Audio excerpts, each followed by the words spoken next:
ಶ್ರೀ ಗುರುಭ್ಯೋ ನಮಃ. ಹರಿ ಓಂ. ನಾರಾಯಣಂ ಸುರಗುರುಂ ಜಗದೇಕನಾಥಂ ಭಕ್ತಪ್ರಿಯಂ ಸಕಲಲೋಕನಮಸ್ಕೃತಂ ಚ ತ್ರೈಗುಣ್ಯವರ್ಜಿತಮಜಂ ವಿಭುಮದ್ಯಮೀಶಂ ವಂದೇ ಭವಘ್ನಮಮರಾಸುರಸಿದ್ಧವಂದ್ಯಂ. ನಾರಾಯಣಂ ನಮಸ್ಕೃತ್ಯ ನರಂ ಚೈವ ನರೋತ್ತಮಂ ದೇವೀಂ ಸರಸ್ವತೀಂ ವ್ಯಾಸಂ ತತೋ ಜಯಮುದೀರಯೇತ್. ಜಯತಿ ಪರಾಶರಸೂನುಃ ಸತ್ಯವತೀ ಹೃದಯನಂದನೋ ವ್ಯಾಸಃ ಯಸ್ಯಾಸ್ಯ ಕಮಲಗಲಿತಂ ವಾङ्ಮಯಮೃತಂ ಜಗತ್ ಪಿಬತಿ. ಧರ್ಮವಿಜ್ಞಾನವೈರಾಗ್ಯಪರಮೈಶ್ವರ್ಯಶಾಲಿನಃ ಆನಂದತೀರ್ಥಭಗವತ್ಪಾದಾನ್ ವಂದೇ ನಿರಂತರಂ. ಭವತಿ ಯದನುಭಾವಾದೇಡಮೂಕೋऽಪಿ ವಾಗ್ಮೀ ಜಡಮತಿರಪಿ ಜಂತುರ್ಜಾಯತೆ ಪ್ರಾಜ್ಞಮೌಲಿಃ. ಸಕಲವಚನಚೇತೋ ದೇವತಾ ಭಾರತೀ ಸಾ ಮಮ ವಚಸಿ ನಿಧತ್ತಾಂ ಸನ್ನಿಧಿಂ ಮಾನಸೇ ಚ. ನಮೋऽಸ್ತು ತಾತ್ವಿಕಾ ದೇವಾಃ ವಿಷ್ಣುಭಕ್ತಿಪರಾಯಣಾಃ ಧರ್ಮಮಾರ್ಗೇ ಪ್ರೇರಯन्तु ಭವಂತಃ ಸರ್ವ ಏವ ಹಿ. ನೌಮಿ ನ್ಯಾಯಸುಧಾದಿಕೃಜ್ಜಯಮುನೀನ್ ಶ್ರೀಪಾದರಾಟ್ಸನ್ಮಣೀನ್ ವ್ಯಾಸಾರ್ಯಾನ್ ವಿವಿಧಾಗಮಾಬ್ಧಿವಿಹರಾನ್ ಶ್ರೀವಾದಿರಾಜಾನಪಿ. ವಂದೇ ಹಂಸವರಾನ್ ರಘೂತ್ತಮಗುರೂನ್ ವೈದಗ್ಧ್ಯವಾರಾಂ ನಿಧೀನ್ ಶ್ರೀ ಸತ್ಯವ್ರತರಾಘವೇಂದ್ರಮುನಿಪಾನ್ ಸದ್ಬೋಧಸಧ್ಯಾನಪಾನ್. ಸತ್ಯಾಭಿಜ್ಞಕರಾಬ್ಜೋತ್ಥಾನ್ ಪಂಚಾಶದ್ವರ್ಷಪೂಜಕಾನ್ ಸತ್ಯಪ್ರಮೋದತೀರ್ಥಾರ್ಯಾನ್ ನೌಮಿ ನ್ಯಾಯಸುಧಾರತಾನ್.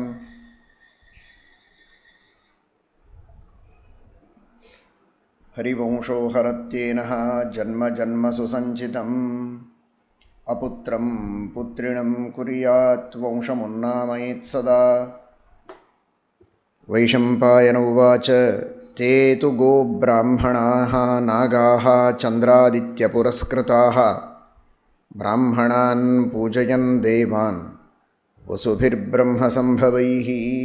ಸ್ವಸ್ತ್ಯಸ್ತು.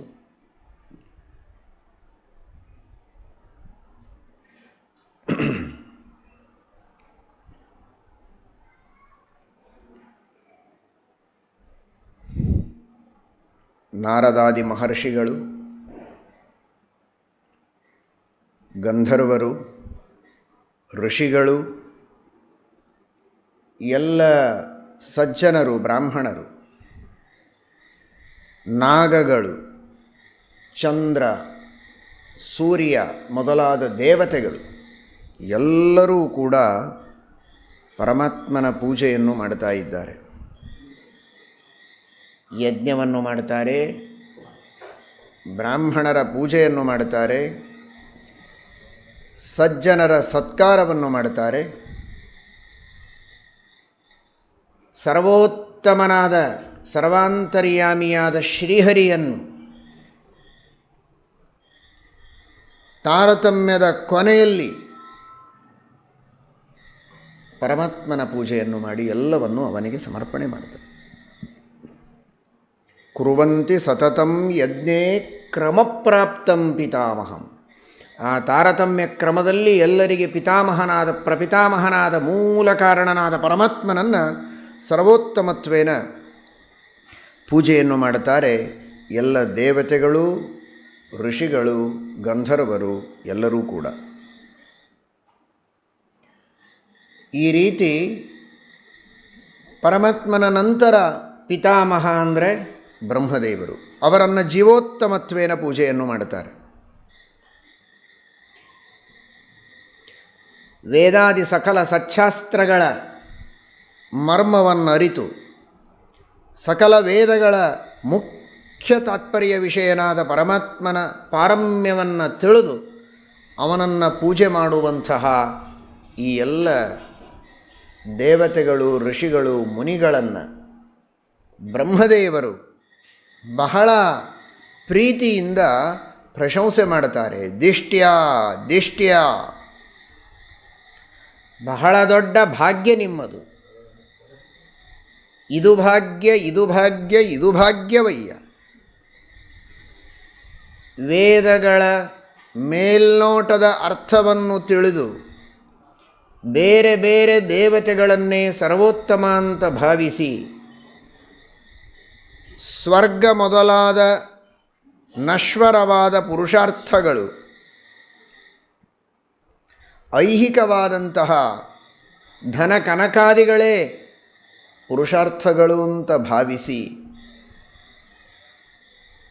ಮುಗ್ಧರಾದ ಜನರು ಪರಮಾತ್ಮನ ಉಪಾಸನೆಯನ್ನು ಮಾಡದೇ ಇದ್ದವರೇ ಬಹಳ ಜನ.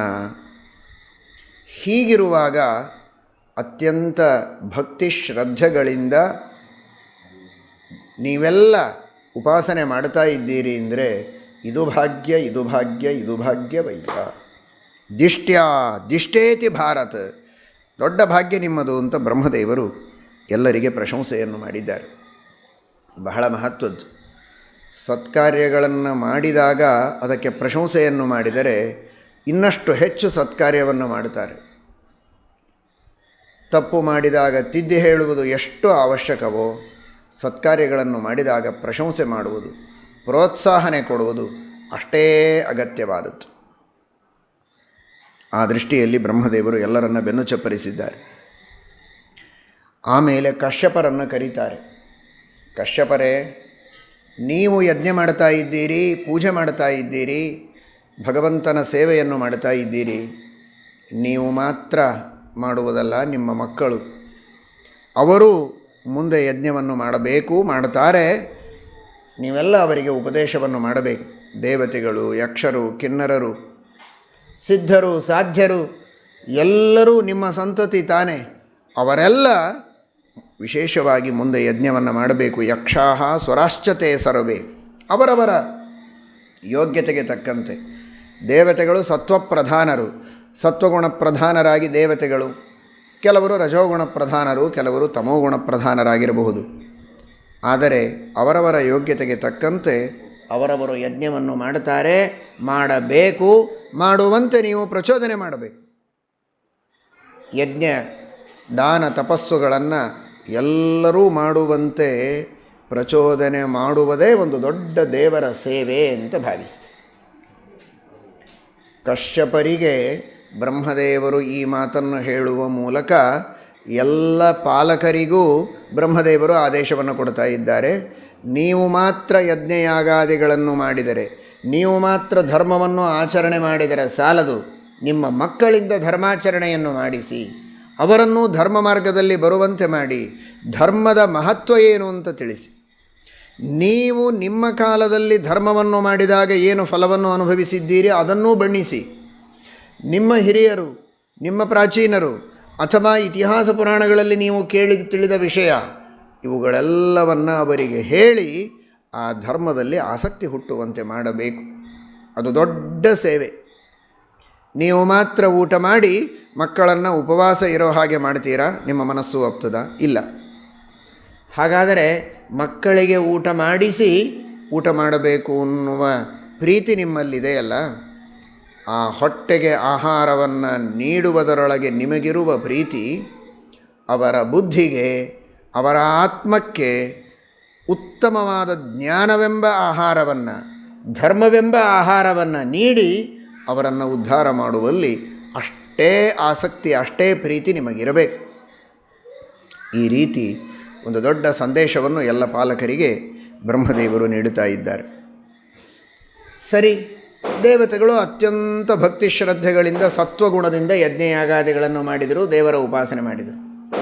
ಕೆಲವರು ರಜೋಗುಣದಿಂದ, ಆದರೆ ದೈತ್ಯರು ಮಾತ್ರ ತಮೋಗುಣದಿಂದ ಯುಕ್ತರಾಗಿ ತಾಮಸವಾದ ಭಾವನೆಯಿಂದ ಅವರು ಯಜ್ಞಯಾಗಾದಿಗಳನ್ನು ಮಾಡುತ್ತಾರೆ. ಅವರ ಮನಸ್ಸು ಶುದ್ಧವಾಗಿಲ್ಲ, ಅವರ ಹೃದಯದಲ್ಲಿ ನಿಷ್ಕಾಮವಾದ ಭಕ್ತಿ ಇಲ್ಲ, ಸ್ವಾರ್ಥ ಇದೆ, ವಂಚನೆ ಇದೆ, ದಂಭ ಇದೆ. ನಾವು ಬಹಳ ಧಾರ್ಮಿಕರು ಅಂತ ತೋರಿಸಿಕೊಳ್ಳಬೇಕೆಂಬಂತಹ ಅಪೇಕ್ಷೆ ಇದೆ. ಆ ರೀತಿ ಅವರೂ ಕೂಡ ವಯಂ ಯಕ್ಷಾಮಹೇ ಪೂರ್ವಂ ಪೂರ್ವಂ ಯಕ್ಷಾಮಹೇ ವಯಂ, ಈ ರೀತಿಯಾಗಿ ಪರಸ್ಪರವಾಗಿ ಘರ್ಷಣೆಯನ್ನು ಮಾಡ್ತಾ ಯಜ್ಞಯಾಗಾದಿಗಳನ್ನು ಎಲ್ಲರೂ ಮಾಡಿದ್ದಾರೆ ಅವರವರ ಯೋಗ್ಯತೆಗೆ ತಕ್ಕಂತೆ. ಆದರೆ ದೇವ ದೈತ್ಯರ ಮಧ್ಯದಲ್ಲಿ ಯುದ್ಧವಾದಾಗ ದೇವತೆಗಳು ಎಷ್ಟು ತಮ್ಮ ಪರಾಕ್ರಮವನ್ನು ಉಪಯೋಗಿಸಿದರೂ ಸೋಲು ಬರ್ತಾ ಇದೆ. ಪರಮಾತ್ಮನ ಉಪಾಸನೆಯನ್ನು ಮಾಡೋಣ ಅಂತ ಒಂದೊಂದು ಅಧಿಷ್ಠಾನದಲ್ಲಿ ಭಗವಂತನ ಉಪಾಸನೆಯನ್ನು ಮಾಡ್ತಾ ಇದ್ದಾರೆ ದೇವತೆಗಳು.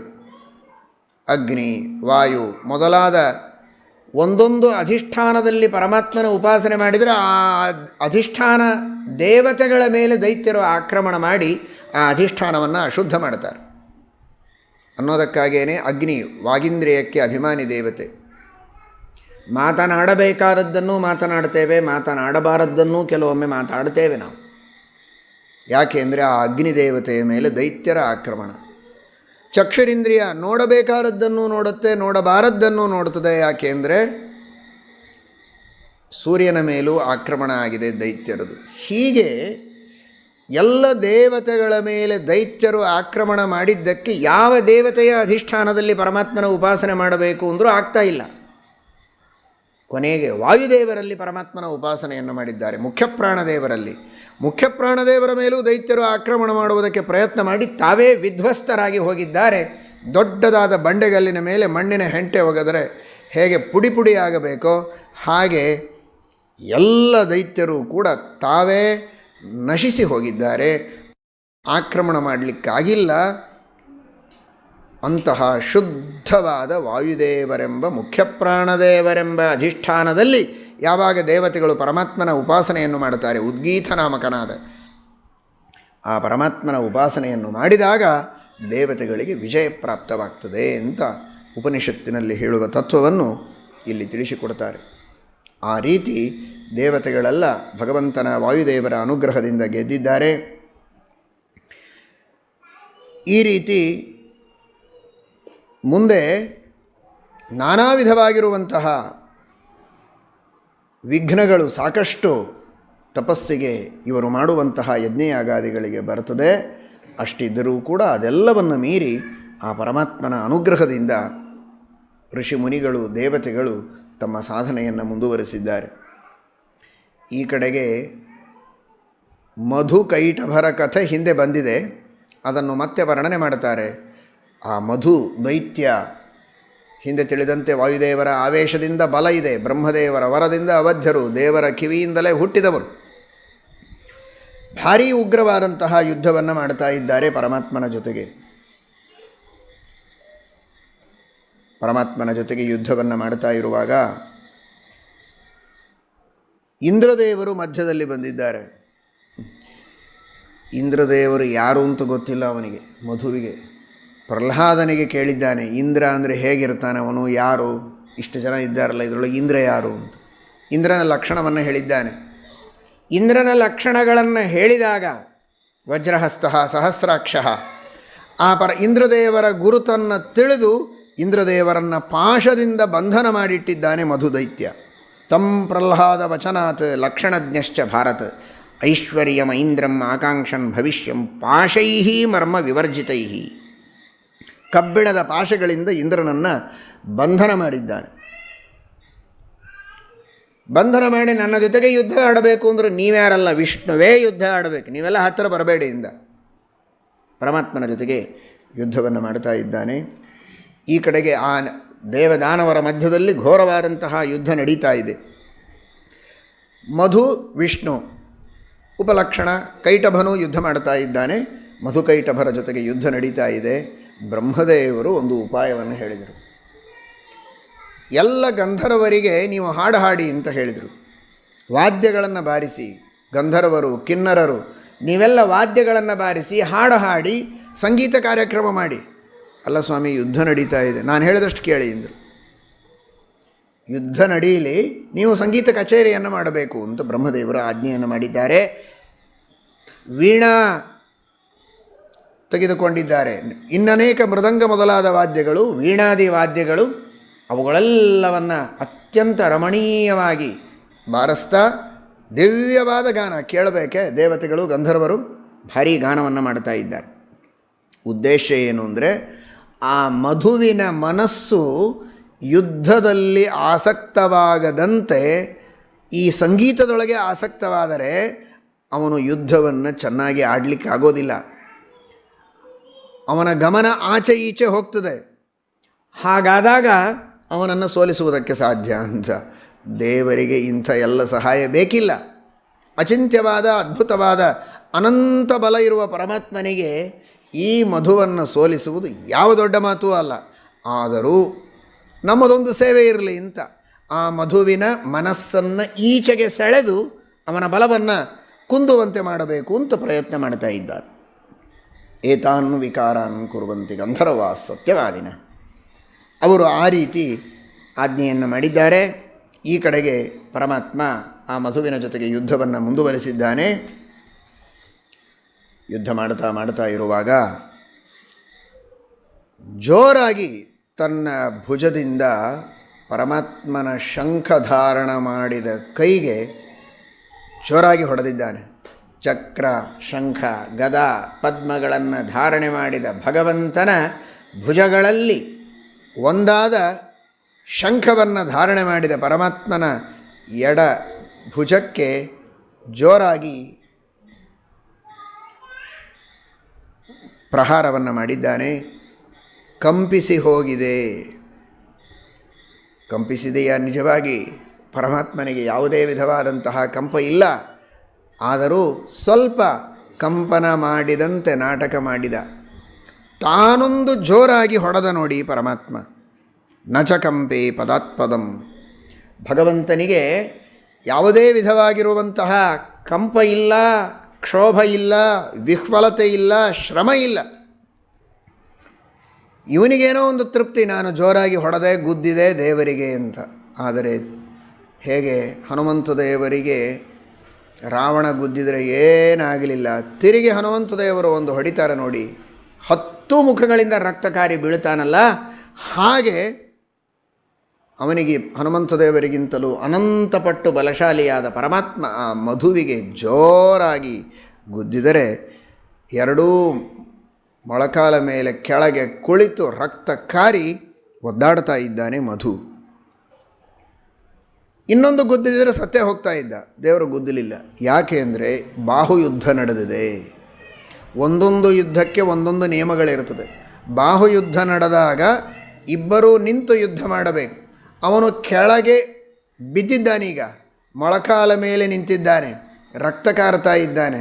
ಅವನಿಗೆ ಅವಕಾಶ ಕೊಟ್ಟ, ಸುಧಾರಿಸಿಕೋ, ಎಷ್ಟು ಕಾರ್ತಿ ಕಾರು, ಎದ್ದು ನಿಲ್ಲು, ಗಟ್ಟಿಮುಟ್ಟಿಯಾಗಿ ನಿಂತು ಯುದ್ಧ ಮಾಡುವುದಕ್ಕೆ ಪ್ರಾರಂಭ ಮಾಡು, ಆಮೇಲೆ ನಾನು ಯುದ್ಧ ಮಾಡ್ತೇನೆ ಅಂತ. ಬಾಹುಯುದ್ಧೇ ಹಿ ಸಮಯಂ ಮತ್ವಾ ಅಚಿಂತ್ಯ ಪರಾಕ್ರಮ. ಅವನಿಗೇನು ಭಯ? ಎದ್ರೆ ಮತ್ತೇನು ಮಾಡ್ತಾನೋ ಅಂತ ಭಯ ಇದೆ ಆ ದೇವರಿಗೆ. ಅಚಿಂತ್ಯ ಶಕ್ತಿ ಸಂಪನ್ನನಾದ ಪರಮಾತ್ಮನಿಗೆ ಭಯವಿಲ್ಲ. ಅವನಿಗೆ ಅವಕಾಶ ಕೊಟ್ಟ, ಏಳು, ಸುಧಾರಿಸಿಕೊಂಡು ಎದ್ದು ಯುದ್ಧ ಮಾಡು ಅಂತ. ಮತ್ತೆ ಎದ್ದಿದ್ದಾನೆ, ಮತ್ತೆ ಯುದ್ಧವಾಗ್ತಾ ಇದೆ. ಶ್ರೀಮದ್ ಆಚಾರ್ಯರು ನಿರ್ಣಯ ಕೊಟ್ಟಿದ್ದಾರೆ ಅನೇಕ ಕಡೆಗೆ, ವಿದ್ಧವನ್ ಮುಗ್ಧವಚ್ಚೈವ ಕೇಶವೋ ವೇದನಾರ್ಥವತ್. ಗಾಯ ಆದಂತೆ ತೋರಿಸ್ತಾನೆ, ರಕ್ತ ಬಂದಂತೆ ತೋರಿಸ್ತಾನೆ ದೇವರು. ಎಲ್ಲಿದೆ ಆ ಪರಮಾತ್ಮನಿಗೆ ಪ್ರಾಕೃತವಾದ ಶರೀರ? ನತಸ್ಯ ಪ್ರಾಕೃತ ಮೂರ್ತಿ ಮಾಂಸ ಮೇಧೋಸ್ಥಿ ಸಂಭವ. ಮಾಂಸ, ಮೇಧಸ್ಸು, ಅಸ್ಥಿ, ರಕ್ತ ಇವುಗಳೆಲ್ಲವೂ ದೇವರಿಗಿದೆ. ಆದರೆ ಪ್ರಾಕೃತವಾದದ್ದಿಲ್ಲ. ಅಪ್ರಾಕೃತವಾದ ಚಿನ್ಮಯವಾದಂತಹ ಶರೀರ, ಚಿನ್ಮಯವಾದ ರಕ್ತ, ಚಿನ್ಮಯವಾದ ಮಾಂಸ, ಚಿನ್ಮಯವಾದ ಅಸ್ಥಿಗಳು ಆ ಪರಮಾತ್ಮನಿಗೆ. ಅಂತಹ ಪರಮಾತ್ಮನಿಗೆ ಯಾವುದೇ ಛೇದಭೇದಾದಿ ವಿಕಾರಗಳಿಲ್ಲ. ಆದರೂ ಕೂಡ ಎರಡು ದೊಡ್ಡ ಪರ್ವತಗಳು ಯುದ್ಧವಾಡ್ತಾ ಇವೆ ಅನ್ನೋ ಹಾಗೆ ದೊಡ್ಡ ರೂಪವನ್ನು ತೆಗೆದುಕೊಂಡು ಮಧು ಇದ್ದಾನೆ. ಮಧುಸೂದನ ಈ ಕಡೆಗೆ ಅಷ್ಟೇ ದೊಡ್ಡ ರೂಪವನ್ನು ತೆಗೆದುಕೊಂಡು ಯುದ್ಧವಾಡ್ತಾ ಇದ್ದಾನೆ. ಎರಡು ಪರ್ವತಗಳಂತೆ ಒಬ್ಬರಿಗೊಬ್ಬರು ಗಾಯ ಮಾಡಿಕೊಂಡರೆ ಪರ್ವತದ ಮೇಲಿನಿಂದ ಅನೇಕ ನದಿಗಳು ಹರಿದಂತೆ ಅನೇಕ ಗೈರಿಕಾದಿ ಧಾತುಗಳು ಕೆಂಪಾದ ತಮ್ಮ ರಸಗಳನ್ನು ಸುರಿಸಿದಂತೆ ಇಬ್ಬರ ಮೈ ಮೇಲಿಂದ ರಕ್ತದ ಧಾರೆ ಸುರಿತಾ ಇದೆ ಅಂತ. ಎಲ್ಲ ನಾಟಕ ದೇವರದು. ಆ ರೀತಿ ನಾಟಕ ಮಾಡಿದ್ದಾನೆ. ಈ ಕಡೆಗೆ ಎಲ್ಲರೂ ಸ್ತೋತ್ರ ಮಾಡ್ತಾರೆ. ಸಾಕಿನ್ನು ಕ್ರೀಡೆ, ಆಟ ಆಡಬೇಕು ಅಂತ ನಿನಗಿದೆ, ಇವರೆಲ್ಲರ ಜೊತೆಗೆ ಮಕ್ಕಳ ಜೊತೆಗೆ ಆಟ ಆಡದ ಇದ್ದ ಹಾಗೆ ಆಟ ಆಡ್ತಾ ಇದ್ದೆ. ನಿನ್ನ ಅದ್ಭುತವಾದ ಪರಾಕ್ರಮ, ಅಚಿಂತ್ಯವಾದ ಶಕ್ತಿಯನ್ನು ಉಪಯೋಗಿಸಿದರೆ ಒಂದು ಕ್ಷಣ ಸಾಕು ಇಂತಹ ಎಲ್ಲ ದುಷ್ಟ ಶಕ್ತಿಗಳ ದಮನ ಮಾಡಲಿಕ್ಕೆ.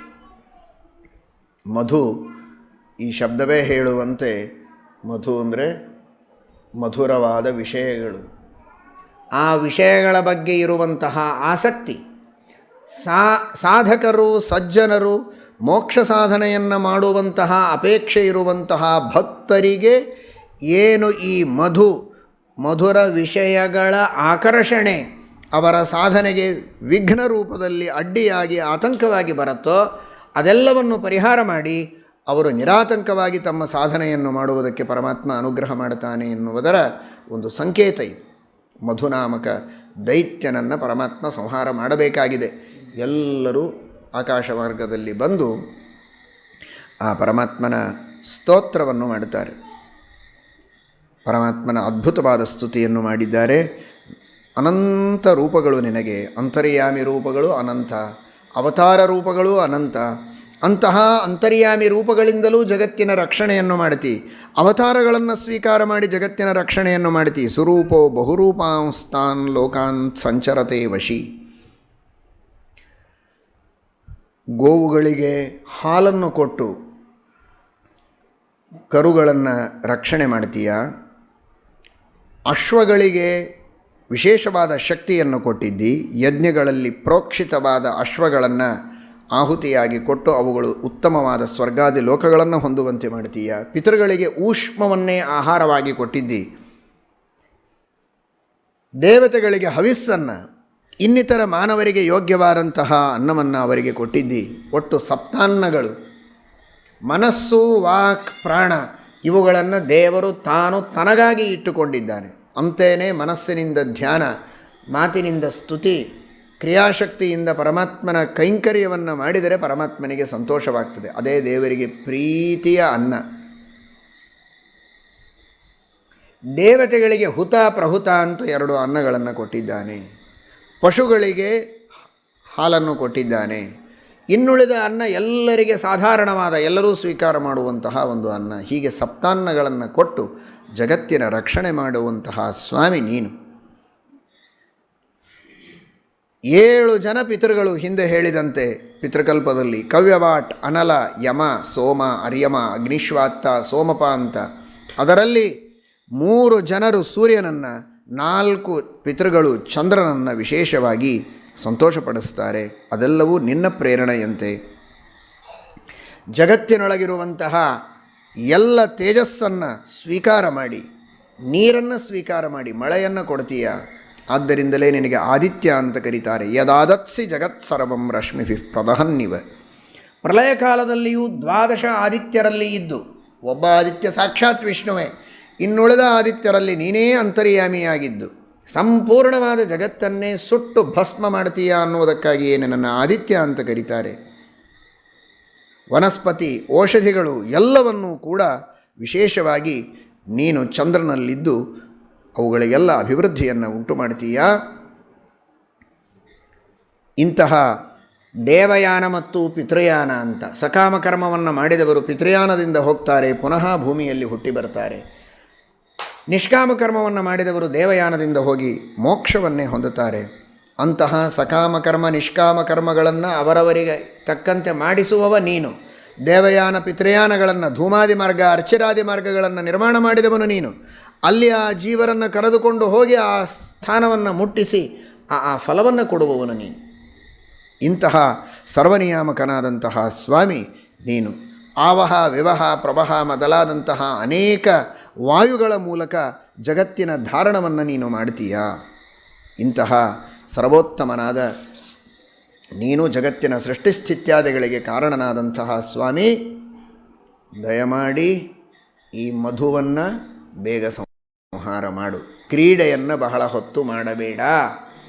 ನಮ್ಮೆಲ್ಲರ ಮನಸ್ಸಿನಲ್ಲಿರುವ ಆ ಮಧುರ ವಿಷಯ ಸುಖದ ಆಕರ್ಷಣೆಯನ್ನು ಕಿತ್ತಿಯಸೆ ನಮ್ಮ ಸಾಧನೆಯನ್ನು ನಿರ್ವಿಘ್ನವಾಗಿ ಮಾಡಿಸುವಂತ ಪ್ರಾರ್ಥನೆ ಮಾಡಿದಾಗ ಪರಮಾತ್ಮ ಹಯಗ್ರೀವ ರೂಪವನ್ನು ಧಾರಣೆ ಮಾಡಿದ. ವಿಷ್ಣು ರೂಪದಿಂದಲೇ ಯುದ್ಧವನ್ನು ಮಾಡ್ತಾ ಇದ್ದಾನೆ ಮಧುಸೂದನ.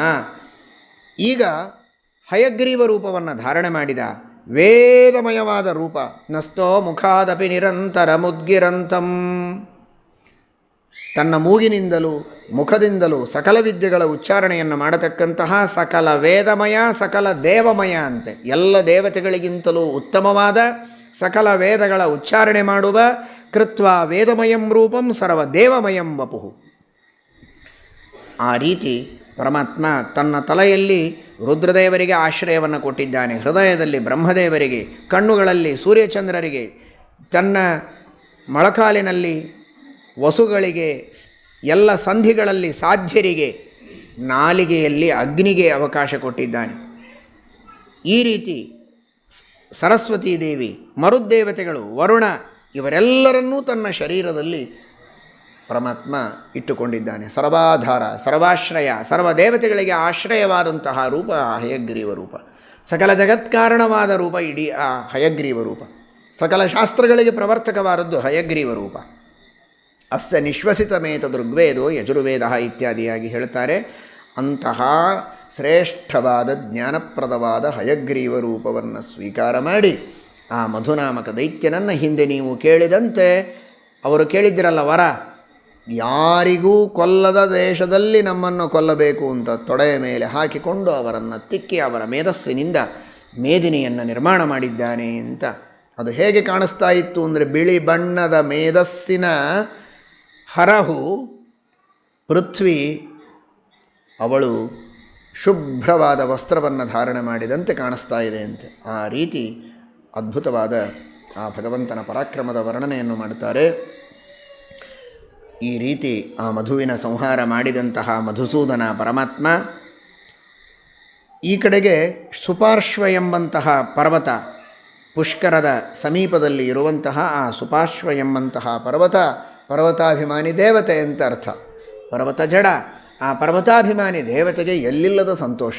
ಹಯಗ್ರೀವ ರೂಪದಿಂದ ಪರಮಾತ್ಮ ಮಧುನಾಮಕ ದೈತ್ಯನ ಸಂಹಾರವನ್ನು ಮಾಡಿದ, ಎಷ್ಟು ದೊಡ್ಡ ಅನುಗ್ರಹ ಮಾಡಿದ್ದಾನೆ ಅಂತ ಆ ದೈತ್ಯರ ಅಸುರರ ಕಾಟದಿಂದ ಸತ್ವಹೀನವಾಗಿ ತೇಜೋಹೀನವಾಗಿ ಕಳೆಯಿಲ್ಲದಂತೆ ಅವಕಳೆಯಿಂದ ಅವಲಕ್ಷಣವಾಗಿ ತೋರುವಂತಹ ಎಲ್ಲ ಪರ್ವತಗಳು ಕಂಗೊಳಿಸ್ತಾ ಇವೆ.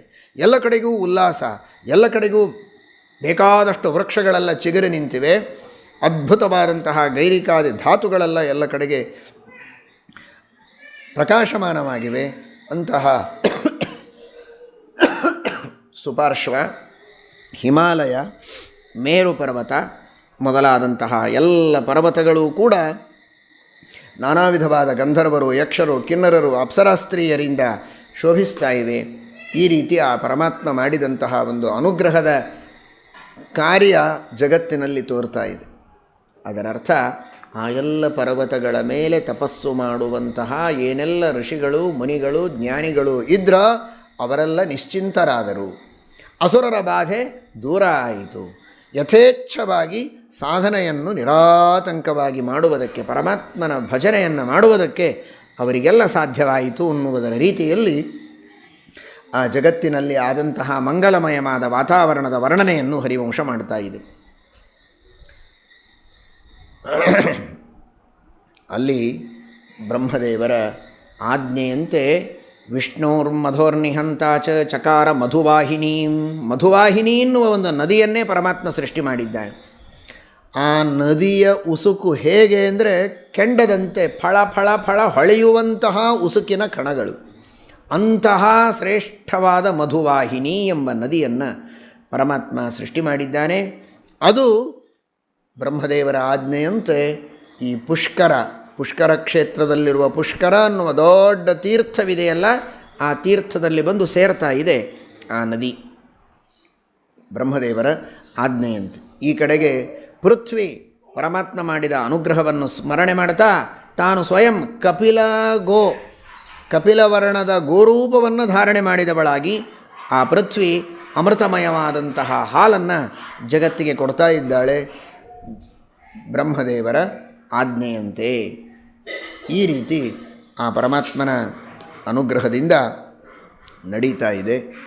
ಈ ಕಡೆಗೆ ಸರಸ್ವತಿ, ಆ ಸರಸ್ವತ್ಯ ಸಮುದ್ಭೂತಂ ಬ್ರಹ್ಮಕ್ಷೇತ್ರೇ ತಮೋನುದಂ ಮರುತೀರ್ಥಮತಿಕ್ರಮ್ಯ ಪುಷ್ಕರೇಶು ವಿಸರ್ಪತಿ. ಸುಚಾರರೂಪ ಧರ್ಮಜ್ಞ ಅಜಾರೂಪೇಣ ಛಾದಯನ್.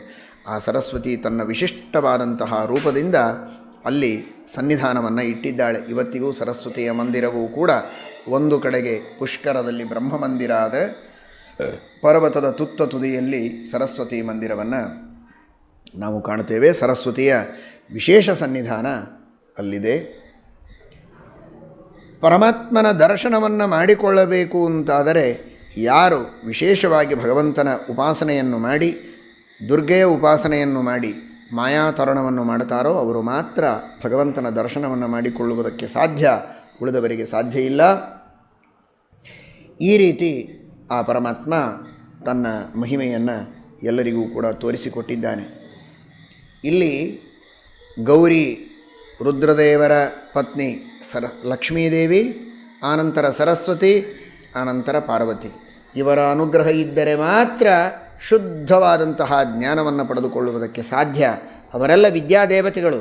ಅಂತಹ ದೇವತೆಗಳ ವಿಶೇಷವಾದ ಅನುಗ್ರಹವನ್ನು ಪಡೆದು ಯಾರು ಆ ಪರಮಾತ್ಮನ ಪ್ರೀತಿಗಾಗಿ ಶುದ್ಧವಾದ ನಿಷ್ಕಾಮ ಕರ್ಮಗಳನ್ನು ಮಾಡುತ್ತಾರೆ, ಪರಮಾತ್ಮನ ಬಾಹ್ಯವಾದ ರೂಪಗಳನ್ನು ಹಾಗೂ ಅಂತರ್ಯಾಮಿ ರೂಪಗಳ ಚಿಂತನೆ ಮಾಡುತ್ತಾರೆ, ಸರ್ವಾಂತರ್ಯಾಮಿ ರೂಪವನ್ನು ಹಾಗೂ ವಿರಾಟ್ ರೂಪರಾದ ಬ್ರಹ್ಮದೇವರನ್ನು, ಸೂತ್ರನಾಮಕರಾದ ವಾಯುದೇವರನ್ನು ಹಾಗೂ ತನ್ನ ಅಂತರ್ಯಾಮಿಯಾದ ರೂಪವನ್ನು ಯಾರು ಚಿಂತನೆ ಮಾಡ್ತಾರೋ ಅಂಥವರು ಈ ಸಂಸಾರದ ಬಂಧನದಿಂದ ಮುಕ್ತರಾಗಿ ಭಗವಂತನ ಅನುಗ್ರಹವನ್ನು ಪಡೆಯುತ್ತಾರೆ ಎಂಬುದಾಗಿ ಇಲ್ಲಿ ತಿಳಿಸಿಕೊಡ್ತಾ ಇದ್ದಾರೆ. ಈ ಪುಷ್ಕರ ಕ್ಷೇತ್ರದಲ್ಲಿ ಒಂದು ದಾನ ಮಾಡಿದರೆ 1000 ಪಟ್ಟು ದಾನ ಮಾಡಿದಂತಹ ಪುಣ್ಯ ಬರ್ತದೆ. ಒಂದೇ ರೂಪಾಯಿ ದಾನ ಮಾಡಿದರೆ 1000 ರೂಪಾಯಿ ದಾನ ಮಾಡಿದ ಫಲ, ಒಂದು ಗೋದಾನ ಮಾಡಿದರೆ 1000 ಗೋದಾನ ಮಾಡಿದ ಫಲ. ಈ ರೀತಿ ಅದ್ಭುತವಾದಂತಹ ಫಲ ಅಲ್ಲಿ ಸಿಗತ್ತೆ. ಅಂತಹ ಶ್ರೇಷ್ಠವಾದ ಪುಷ್ಕರ ಕ್ಷೇತ್ರದಲ್ಲಿ ಧರ್ಮವನ್ನು ಆಚರಣೆ ಮಾಡಿದರೆ ನಾಫಲೋ ವಿದ್ಯತೆ ಧರ್ಮಶ್ಚರಿತೋ ಧರ್ಮಚಾರಿಣ. ಸಣ್ಣ ಧರ್ಮ ಮಾಡಿದರೂ ಅದಕ್ಕೆ ವೈಫಲ್ಯ ಇಲ್ಲ, ಎಲ್ಲವೂ ಮಹಾಫಲಪ್ರದ. ಧರ್ಮವನ್ನು ಎಲ್ಲಿ ಆಚರಣೆ ಮಾಡಿದರೂ ಫಲ ಇದೆ. ಅದರಲ್ಲಿಯೂ ವಿಶೇಷವಾದ ಕಾಲದಲ್ಲಿ ವಿಶೇಷವಾದ ದೇಶಗಳಲ್ಲಿ ಮಾಡಿದರೆ ಇನ್ನೂ ವಿಶೇಷವಾದ ಫಲ ಅಂತ ಮಾತ್ರ ತಾತ್ಪರ್ಯ. ಅಲ್ಲಿ ಮಾಡಿದರೆ ಅಷ್ಟೇ ಫಲ, ಬೇರೆ ಕಡೆಗೆ ಫಲ ಇಲ್ಲ ಅಂತ ಸರ್ವಥಾ ಅಭಿಪ್ರಾಯವಲ್ಲ. ಆಮೇಲೆ ಪರಮಾತ್ಮ ಅವತಾರ ಮಾಡೋದೇ ಲೋಕಶಿಕ್ಷಣಕ್ಕಾಗಿ. ಭಗವಂತ ತಾನು ಸ್ವಯಂ ಪುಷ್ಕರದಲ್ಲಿ ತಪಸ್ಸು ಮಾಡ್ತಾ ಇದ್ದಾನೆ. ತಾನು ತಪಸ್ಸು ಮಾಡಿದರೆ ಎಲ್ಲರೂ ತಪಸ್ಸು ಮಾಡ್ತಾರೆ ಅಂತ. ಇವತ್ತಿಗೂ ಬದರಿಕಾಶ್ರಮದಲ್ಲಿ ನಾರಾಯಣ ದೇವರು ತಪಸ್ಸು ಮಾಡುವ ಭಂಗಿಯಲ್ಲಿ ಇದ್ದಾರೆ, ಧ್ಯಾನ ಮಾಡುವ ಯೋಗ ಮುದ್ರೆಯಲ್ಲಿದ್ದಾರೆ. ಯಾಕೆ ಅಂದರೆ ತಪಸ್ಸು ಮಾಡಿ, ಧ್ಯಾನವನ್ನು ಮಾಡಿ ಅಂತ ಜಗತ್ತಿಗೆ ತೋರಿಸಿಕೊಡುವುದಕ್ಕೆ ಪರಮಾತ್ಮ ತಪಸ್ಸು ಮಾಡ್ತಾ ಇದ್ದಾನೆ. ಹಾಗೆ 10,000 ವರ್ಷಗಳವರೆಗೆ ಪುಷ್ಕರದಲ್ಲಿ ಪುಷ್ಕರೇಕ್ಷಣನಾದ ಭಗವಂತ ತಪಶ್ಚರ್ಯವನ್ನು ಮಾಡಿದ್ದಾನೆ. ಅವನು ಮಾಡಿದ್ದೇ ಲೋಕಶಿಕ್ಷಣಕ್ಕಾಗಿ. ದೇವರು ತಪಸ್ಸು ಮಾಡ್ತಾ ಇದ್ದಾನೆ, ಮಾಡೋ ಅವಶ್ಯಕತೆಯೇ ಇಲ್ಲ, ನಾವು ಮಾಡೋಣ. ನಮ್ಮ ಉದ್ಧಾರಕ್ಕಾಗಿ, ದೇವರ ಅನುಗ್ರಹಕ್ಕಾಗಿ, ಮೋಕ್ಷದಲ್ಲಿ ಆನಂದಾಭಿವೃದ್ಧಿಗಾಗಿ ನಾವು ತಪಸ್ಸು ಮಾಡೋಣ ಅಂತ ಚಂದ್ರ ತಪಸ್ಸು ಮಾಡುವುದಕ್ಕೆ ಪ್ರಾರಂಭ ಮಾಡಿದ. 9,000 ವರ್ಷಗಳವರೆಗೆ ಚಂದ್ರ ತಪಶ್ಚರ್ಯವನ್ನು ಮಾಡಿದ್ದಾನೆ.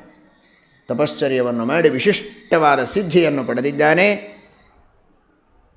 ಈ ಕಡೆಗೆ ರುದ್ರದೇವರು ತಪಶ್ಚರ್ಯವನ್ನು ಪ್ರಾರಂಭ ಮಾಡಿದರು. ಎತ್ತಿನ ರೂಪದಲ್ಲಿ ನಿಂತು, ವೃಷ ಅವರ ವಾಹನ ಎತ್ತು, ಆದರೆ ಈಗ ರುದ್ರದೇವರು ತಾವೇ ಎತ್ತಾಗಿ ತಪಶ್ಚರ್ಯವನ್ನು ಮಾಡ್ತಾ ಇದ್ದಾರೆ. 9,000 ವರ್ಷಗಳವರೆಗೆ ರುದ್ರದೇವರು ತಪಶ್ಚರ್ಯ ಮಾಡಿದ್ದಾರೆ. ಎತ್ತು ಸಾಮಾನ್ಯ ನಿಮಗೆಲ್ಲ ಗೊತ್ತು, ಒಂದು ತರಹ ಜೋರಾಗಿ ಶ್ವಾಸ ಬಿಟ್ಟರೆ ಬುರುಗು ಬರ್ತದೆ ಅದರ ಬಾಯಿಯಿಂದ. ರುದ್ರದೇವರು ಸಾಮಾನ್ಯ ಎತ್ತು ಮಾಡಿದರೆ ಬೇರೆ. ಅಹಂಕಾರ ತತ್ವಾಭಿಮಾನಿಗಳು, ಪಂಚಮಹಾಭೂತಗಳಿಗೆ ಪ್ರೇರಕರು, ಇಂದ್ರಿಯ ಪ್ರೇರಕರು, ಅಂತಹ ಮಹಾನುಭಾವರು ರುದ್ರದೇವರು ಎತ್ತಿನ ರೂಪದೊಳಗೆ ತಪಸ್ಸು ಮಾಡುತ್ತಾ ಜೋರಾಗಿ ತಮ್ಮ ಶ್ವಾಸವಾಯುವನ್ನು ಬಿಟ್ಟರೆ ಅದು ಭಾರೀ ಬುರುಗಾಗಿ ಹೊರಗೆ ಬರ್ತಾ ಇದೆ. ವಾಯುರ್ಘನೀಭೂತೋ ಅಂತೆ ಚರತಿ ಗೋಪತೆ ಫೇನೀಭೂತಂ ಸಮುದ್ಗಾರೈ ಪವನಂ ನಿರ್ಗಿರನ್ಮುಖ. ಅದು ಕ್ರಮವಾಗಿ ಒಂದು ರಸದ ರೂಪದಲ್ಲಿ ಸೋರ್ತಾ ಇದೆ. ಆ ಬುರುಗು ಹಾಗೇ ಹಾರ್ತಾ ಹಾರ್ತಾ, ಇಷ್ಟೇ ಬುರುಗು ಅಂತ ಚಿಂತನೆ ಮಾಡಬೇಡಿ. ರುದ್ರದೇವರು ಎತ್ತಾಗಿ ಅಂತಹ ಬೃಹದಾಕಾರವಾಗಿ ನಿಂತರೆ ಅದೇನು ಭಾರೀ ಬುರುಗು ಬಂದು ಮೇಲೆಲ್ಲ ಹಾರಿ ಅದೇ ಮೇಘಗಳ ರೂಪದಲ್ಲಿ ಪರಿಣಾಮವನ್ನು ಹೊಂದಿ ಮಳೆ ಸುರಿಸ್ತಾ ಇದೆ. ಅಂತಹ ಅದ್ಭುತವಾದ ತಪಸ್ಸು ರುದ್ರದೇವರು ಮಾಡುವಂತಹ ತಪಸ್ಸು. ನಿರಾಲಂಬೆ ನಿರಾಲಂಬಸ್ತ್ವಭ್ರಾಣಿ ಸಮಪದ್ಯತ ತೇ ಕ್ಷಿಪಂತಿ ಪಯೋಭೂಮೌ ಆತ್ಮಾನಂ ಸ್ವೇನ ಘಟ್ಟಿತಾ. ಆ ಒಂದೊಂದು ಮೇಘಗಳ ಘರ್ಷಣೆಯಾಗಿ ಮಳೆ ಸುರಿತಾ ಇದೆ. ರುದ್ರದೇವರು ತಪಸ್ಸು ಮಾಡಿದರೆ ಇಡೀ ಜಗತ್ತಿಗೆ ಸುಭಿಕ್ಷೆಯಾಗಿದೆ, ಎಲ್ಲ ಕಡೆಗೆ ಮಳೆ ಸುರಿತಾ ಇದೆ. ಆ ರೀತಿ ತಪಶ್ಚರ್ಯವನ್ನು ಮಾಡಿದ್ದಾರೆ ಮಹಾನುಭಾವರಾದಂತಹ ರುದ್ರದೇವರು. ಆಮೇಲೆ ವಾಯುದೇವರು ತಪಶ್ಚರ್ಯವನ್ನು ಮಾಡಿದ್ದಾರೆ, 1000 ವರ್ಷಗಳವರೆಗೆ ತಪಶ್ಚರ್ಯವನ್ನು ಮಾಡಿದ್ದಾರೆ. ಅಗ್ನಿ ಜಟಾಧಾರಿಯಾಗಿ ಚೀರವಲ್ಕಲ ಧಾರಣ ಮಾಡಿ 4000 ವರ್ಷ ಅಗ್ನಿ ತಪಶ್ಚರ್ಯವನ್ನು ಮಾಡಿದ್ದಾನೆ. ಆ ಅಗ್ನಿ ಅದ್ಭುತವಾದಂತಹ ತಪಶ್ಚರ್ಯದಿಂದ ದಿವ್ಯವಾದ ಸ್ವಯಂ ತೇಜೋಮಯನಾದ ಅಗ್ನಿ ಇನ್ನೂ ವಿಶೇಷವಾದ ತೇಜಸ್ಸನ್ನು ಪಡೆದುಕೊಂಡು ಭೂತಪ್ರಕಾಶ ಎಂಬ ಹೆಸರಿನಿಂದ ಪ್ರಸಿದ್ಧನಾಗಿದ್ದಾನೆ. ಸೂರ್ಯ ತಪಶ್ಚರ್ಯವನ್ನು ಮಾಡಿದ್ದಾನೆ. ಹೀಗೆ ಆಮೇಲೆ ಒಬ್ಬ ಯಕ್ಷ ನೋಡಿ, ದೇವರು ತಪಶ್ಚರ್ಯವನ್ನು ಮಾಡಿದ್ದೇ ತಡ ಸಾಲಾಗಿ ದೇವತೆಗಳೆಲ್ಲ ತಪಶ್ಚರ್ಯವನ್ನು ಮಾಡ್ತಾ ಇದ್ದಾರೆ. ಪುಷ್ಪಮಿತ್ರ ಅಂತ ಒಬ್ಬ ಯಕ್ಷ ತಪಶ್ಚರ್ಯವನ್ನು ಮಾಡ್ತಾನೆ, ಘೋರವಾದ ತಪಶ್ಚರ್ಯವನ್ನು ಮಾಡ್ತಾನೆ. ಆ ಪರ್ವತದ ಮೇಲಿನಿಂದ ಬರುವ ಎಲ್ಲ ಜಲಧಾರಾಗಳನ್ನು ತಲೆಯ ಮೇಲೆ ಧಾರಣೆ ಮಾಡ್ತಾನೆ. ಆ ರೀತಿ ಶೈತ್ಯವನ್ನು ಸಹನೆ ಮಾಡುವ ತಪಶ್ಚರ್ಯ ಹಿಮವರ್ಷರ ವಿಪ್ರಭಾಸಹಾಹ. ಮತ್ತೊಮ್ಮೆ ಮೊಳಕಾಲಿನಿಂದ ನೆಲದ ಮೇಲೆ ಊರಿ ಕುಳಿದುಕೊಂಡು ಮೇಲೆ ತಲೆ ಮಾಡಿ ಆ ಸೂರ್ಯನ ಎಲ್ಲ ಕಿರಣಗಳನ್ನು ತಾನು ಗ್ರಹಣ ಮಾಡ್ತಾನೆ. ಭಾರೀ ಬಿಸಿಲು, ಒಂದು ಸ್ವಲ್ಪ ಹೊತ್ತು ಸೂರ್ಯನನ್ನು ನೋಡುವುದೇ ಕಷ್ಟ, ನಿರಂತರವಾಗಿ ಸೂರ್ಯ ದರ್ಶನವನ್ನು ಮಾಡ್ತಾ ತಪಶ್ಚರ್ಯ. ಹೀಗೆ ತಪಶ್ಚರ್ಯವನ್ನು ಮಾಡ್ತಾ ಇದ್ದಾನೆ ಆ ಪುಷ್ಪಮಿತ್ರ 1000 ವರ್ಷಗಳವರೆಗೆ ಎಲ್ಲ ರಶ್ಮಿಗಳನ್ನು ಪಾನ ಮಾಡ್ತಾ. ಆಮೇಲೆ ಪದ್ಮಾಸನದಲ್ಲಿ ಕೆಲವೊಮ್ಮೆ ಕೂಡ್ತಾನೆ, ಹೀಗೂ ತಪಶ್ಚರ್ಯವನ್ನು ಮಾಡ್ತಾ ಇದ್ದಾನೆ. ಆ ತಪಶ್ಚರ್ಯದ ಫಲವಾಗಿ ಉತ್ತಮವಾದಂತಹ ಶರೀರವನ್ನು ಪಡೆದು ಅಪ್ಸರಾ ಸ್ತ್ರೀಯರ ಜೊತೆಗೆ ವಿಹಾರಾದಿಗಳನ್ನು ಮಾಡ್ತಾ ಮೇರು ಶಿಖರದಲ್ಲಿ ಇದ್ದು ಪುನಃ ತಪಶ್ಚರ್ಯವನ್ನು ಮಾಡಿ ಮುಂದೆ ಅವನೇ ಕುಬೇರನ ಸ್ಥಾನವನ್ನು ಪಡೀತಾನೆ, ಕುಬೇರನಾಗ್ತಾನೆ, ಕುಬೇರ ಪದವಿಯನ್ನು ಹೊಂದುತ್ತಾನೆ. ಈ ಎಲ್ಲ ತಪಶ್ಚರ್ಯ ಮಾಡ್ತಾರಲ್ಲ ಇಷ್ಟೆಲ್ಲ ದೇವತೆಗಳು, ಇವರಿಗೆಲ್ಲ ಯಾರು ಫಲ ಕೊಡ್ತಾರೆ ಅಂತ ಇನ್ನೂ ಮುಂದೆ ಅನೇಕ ಜನರ ತಪಸ್ಸನ್ನು ಹೇಳುವವರಿದ್ದಾರೆ. ಮಧ್ಯದಲ್ಲಿ ಆ ತಪಶ್ಚರ್ಯಗಳಿಗೆ ಫಲ ಕೊಡುವವನು ಯಾರು ಅಂತ ಹರಿವಂಶ ಹೇಳುತ್ತದೆ. ವಿಷ್ಣುರೇವ ತಪೋಧ್ಯಕ್ಷ ತೇಜಸೋಂತೆ ವಿಜೃಂಭತಿ ನಹಿ ಕಶ್ಚಿತ್ ಪುಮಾನಸ್ತಿ ಏವಂ ತಪ ಆಚರೇತ್ ತ್ರಿಷು ಲೋಕೇಶು ರಾಜೇಂದ್ರ ಋತೆ ವಿಷ್ಣುಂ ಸನಾತನಂ. ಧರ್ಮಾಧ್ಯಕ್ಷ, ತಪೋಧ್ಯಕ್ಷ, ಸುರಾಧ್ಯಕ್ಷ ಪರಮಾತ್ಮನೇ, ವಿಷ್ಣುವೇ. ಇವರೆಲ್ಲರೊಳಗಿದ್ದು ತಪಸ್ಸು ಮಾಡಿಸುವವನು ಅವನೇ, ಆ ತಪಸ್ಸಿಗೆ ಫಲ ಕೊಡುವವನು ಅವನೇ. ಆ ಭಗವಂತನೇ ತಪಸ್ಸು ಮಾಡಿಸ್ತಾನೆ ಅಂತ ಏವಂ ತಪ ಆಚರೇತ್ ಅಂತಾರೆ. ತಪಸ್ಸು ಮಾಡಿಸುವವನು ಅವನೇ, ಒಳಗಿದ್ದು ಫಲ ಕೊಡುವವನು ಅವನೇ, ಅಧ್ಯಕ್ಷನಾಗಿದ್ದು. ಅಂತಹ ಪರಮಾತ್ಮನ ಅನುಗ್ರಹದಿಂದ ಎಲ್ಲ ದೇವತೆಗಳು ಕೂಡ ತಮ್ಮದೇ ಆಗಿರುವಂತಹ ಸ್ಥಾನವನ್ನು ಪಡೆದಿದ್ದಾರೆ. ಈ ಕಡೆಗೆ ವಾಸುಕಿ, ಅನೇಕ ಶಿರಸ್ಸುಗಳನ್ನು ಪಡೆದಂತಹ ವಾಸುಕಿಯೂ ಕೂಡ ತಪಶ್ಚರ್ಯವನ್ನು ಮಾಡ್ತಾ ಇದ್ದಾನೆ. ಮೌನದಿಂದ ತಪಶ್ಚರ್ಯ ಬಹಳ ಪುಣ್ಯ ಅದು. ವಾಸುಕಿ ಮಾತಾಡಿದರೆ ಗತಿ ಏನು ಎದುರಿಗಿದ್ದವರು. ಮೌನದಿಂದ ತಪಶ್ಚರ್ಯವನ್ನು ಮಾಡಿದ್ದಾನಂತೆ. ನಾಗೇಂದ್ರೋ ಮೌನಮಾಸ್ಥಿತ. ಆದರೆ ಶೇಷದೇವರು ಮಾತ್ರ ವಿಚಿತ್ರ. ಶೇಷದೇವರು ತಪಶ್ಚರ್ಯ ಮಾಡಿದ್ದಾರೆ. ಒಂದು ದೊಡ್ಡದಾದ ವೃಕ್ಷ ಪರ್ವತದ ಮೇಲೆ, ಆ ವೃಕ್ಷಕ್ಕೆ ತಮ್ಮ ಬಾಲವನ್ನು ಸುತ್ತಿ ಮುಖ ಕೆಳಗೆ ಮಾಡಿ ವಿಷಫೂತ್ಕಾರವನ್ನು ಮಾಡ್ತಾ ತಪಶ್ಚರ್ಯ ಮಾಡ್ತಾಯಿದ್ರು. ಅವರು ತಪಶ್ಚರ್ಯ ಮಾಡಿದರು, ಅವರಿಗೆ ದೇವರು ವರ ಕೊಟ್ಟರು, ಅವರು ಮಹಾಸಿದ್ಧಿಯನ್ನು ಪಡೆದರು. ಆ ಫೂತ್ಕಾರ ಮಾಡಿದ್ದರ ವಿಷ ಏನಿತ್ತು ನೋಡಿ, ಅದೇ ಕಾಲಕೂಟ ವಿಷ ಅಂತ ಪ್ರಸಿದ್ಧವಾದದ್ದು. ಘೋರವಾದ ವಿಷ.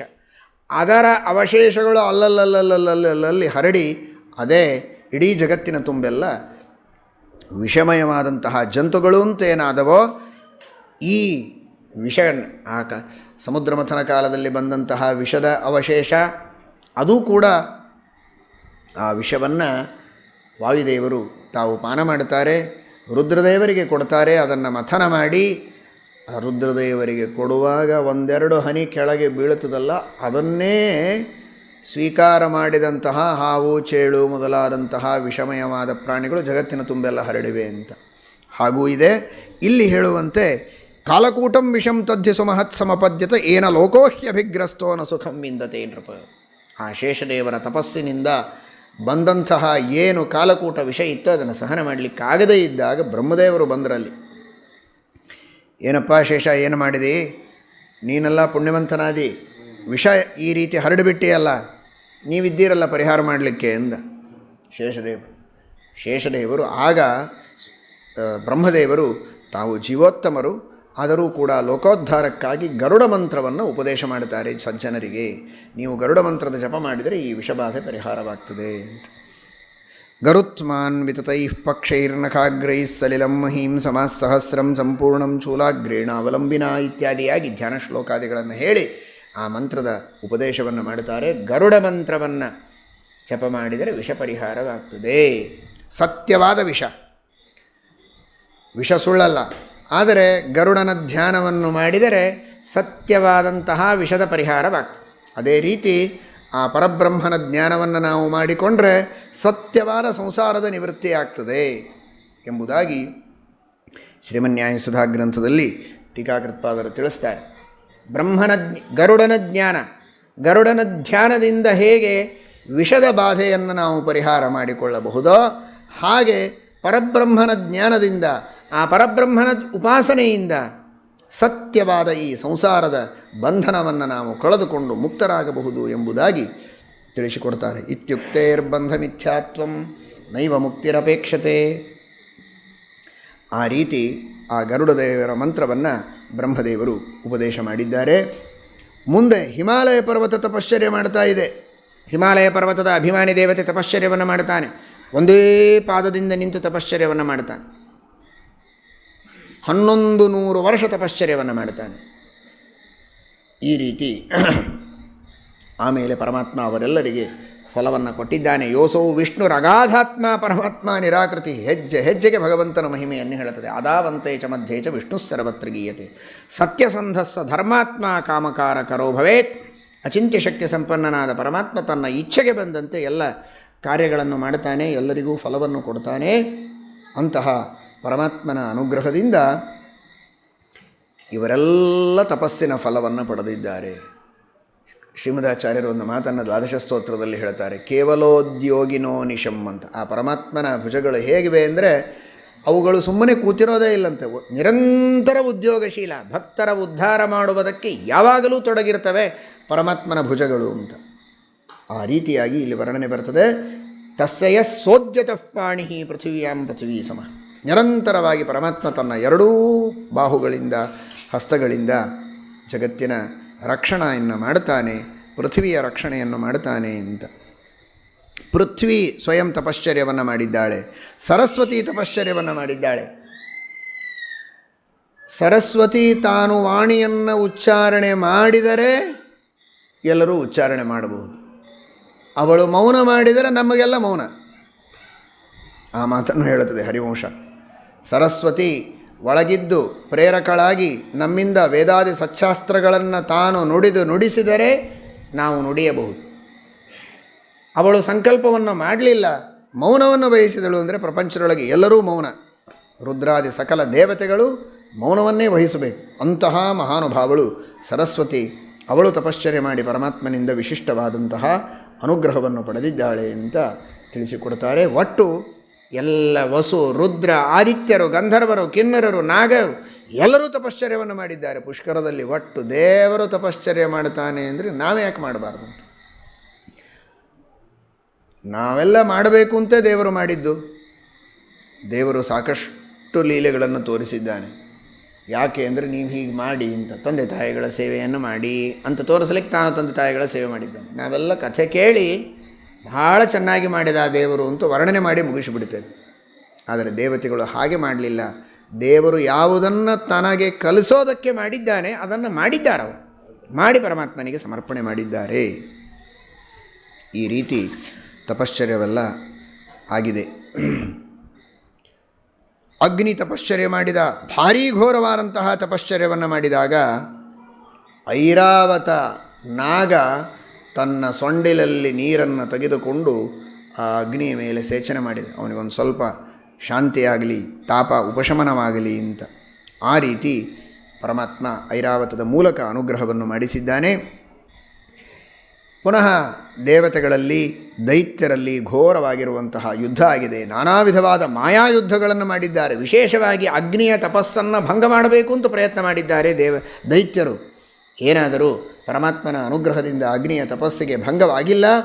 ಅಗ್ನಿಯೇ ಪರಮಾತ್ಮನ ಅನುಗ್ರಹದ ಬಲದಿಂದ ತಾನೇ ಆಕಾಶ ಮಾರ್ಗದಲ್ಲಿ ಸಂಚಾರ ಮಾಡಿ ಎಲ್ಲೆಲ್ಲಿ ದೈತ್ಯರಿದ್ದಾರೋ ಅಲ್ಲೆಲ್ಲ ಕಿಡಿಯನ್ನು ಕಾರಿದ್ದಾನೆ.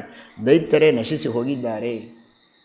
ಸಚಾಗ್ನಿರ್ವೈಷ್ಣವೈರ್ಲೋಕೈ ವಿದ್ಯುದ್ಭಿಸ್ಸಹ ಸಂಗತಃ ಅಂತರಿಕ್ಷಚರಾನ್ ದೈತ್ಯಾನ್ ನಿರ್ದಹನ್ ವಿಚರಂದಿವಿ. ಏನು ಅದ್ಭುತವಾಗಿ ಹೇಳ್ತಾರೋ. ವಿಷ್ಣು ಭಕ್ತರಾದಂತಹ ದೇವತೆಗಳ ಸಹಾಯವನ್ನು ಪಡೆದ ಅಗ್ನಿ ವಿದ್ಯುತ್ ಅಭಿಮಾನಿ ದೇವತೆಗಳ ಸಹಾಯವನ್ನು ಪಡೆದು ಅಲ್ಲಲ್ಲಿ ಸಿಡಲು ಮಿಂಚು ಕಿಡಿಗಳು ಕೆಂಡಗಳನ್ನು ಕಾರ್ತಾ ಆ ದೈತ್ಯರನ್ನೆಲ್ಲ ನಾಶ ಮಾಡಿದ್ದಾನೆ ಅಗ್ನಿ. ಈ ರೀತಿ ಪುನಃ ಮತ್ತೆ ಆ ಐರಾವತ ನಾಗ ಎಲ್ಲ ಕಡೆಗೂ ದೈತ್ಯರ ಸಂಹಾರ ಆಯಿತು, ಜೊತೆಗೆ ಉಳಿದವರಿಗೆ ತೊಂದರೆಯಾಗಬಾರದು ಅಂತ ತಾನು ತನ್ನ ಸೊಂಡಲಿನಿಂದ ಎಲ್ಲ ಕಡೆಗೆ ನೀರನ್ನು ಹಾಕಿ ಎಲ್ಲರಿಗೂ ಶಾಂತಿಯಾಗುವಂತೆ ಮಾಡ್ತಾ ಇದೆ. ಈ ರೀತಿ ಅದ್ಭುತವಾದ ಪರಮಾತ್ಮನ ತಪಸ್ಸಿನ ಒಂದು ಆದರ್ಶವನ್ನಿಟ್ಟುಕೊಂಡು ದೇವತೆಗಳು ಮಾಡಿದ ತಪಸ್ಸಿನ ವರ್ಣನೆಯನ್ನು ಹರಿವಂಶ ನಮಗೆ ಮಾಡ್ತಾ ಇದೆ. ಇದಾದ ಮೇಲೆ ಎಲ್ಲರೂ ಕೂಡ ವಿಶೇಷವಾಗಿ ಯಜ್ಞವನ್ನು ಮಾಡಿದ್ದಾರೆ. ಆ ಪುಷ್ಕರದಲ್ಲಿ ಮಂತ್ರಪೂರ್ವಕವಾಗಿ ಎಲ್ಲರೂ ಯಜ್ಞವನ್ನು ಮಾಡ್ತಾರೆ. ಅಗ್ನಿ ವಿಶಿಷ್ಟವಾಗಿರುವಂತಹ ತನ್ನ ತೇಜಸ್ಸನ್ನು ಬ್ರಹ್ಮದಂಡ ಅನ್ನುವಂತಹ ಅದ್ಭುತವಾದ ರೀತಿಯಲ್ಲಿ ತನ್ನ ಪ್ರಕಾಶವನ್ನು ಅಲ್ಲಿ ಬೆಳಗಿದ್ದಾನೆ. ನಾನಾ ವಿಧವಾದ ಆಯುಧಗಳು, ನೇಗಲು, ಚಕ್ರ, ಬಾಣ, ಚರ್ಮ, ಕೊಡಲಿ ಮೊದಲಾದ ವಿವಿಧ ಆಯುಧಗಳನ್ನು ಧಾರಣೆ ಮಾಡಿದ್ದಾನೆ.